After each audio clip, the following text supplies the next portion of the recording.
নমস্কার বন্ধুরা, কেমন আছো? আশা করছি সবাই ভালো আছো। আর আমরা অনেক ভালো আছি। তো আজকে ভিডিওটা শুধু এই জন্য করা যে এইবার থেকে এসকে যে টেক চ্যানেলটা আছে ওটাতে কোনো লং ভিডিও হবে না এরপর থেকে।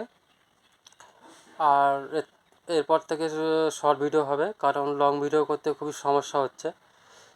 লং ভিডিও করতে গেলে বহুদিন পর পর হয়ে যাচ্ছে। তো অ্যাকাউন্টটা যাতে বন্ধ না হয়ে যায় তার জন্য আমি এবার থেকে সিদ্ধান্ত নিয়েছি যে শর্ট ভিডিও বানাবো। কারণ লং ভিডিও করতে গেলে বহুদিন, প্রায় 10-15 দিন পর অন্তর অন্তর আমাকে ভিডিও করতে হচ্ছে। তার মধ্যে হয়তো আমার অ্যাকাউন্টটা বন্ধ হয়ে যেতে পারে।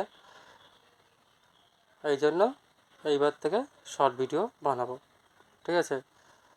আর আশা করছি তোমাদের ভালোবাসা আমি পাবো। আর চ্যানেলটি অবশ্যই সাবস্ক্রাইব করে দেবেন। রাখছি, বাই।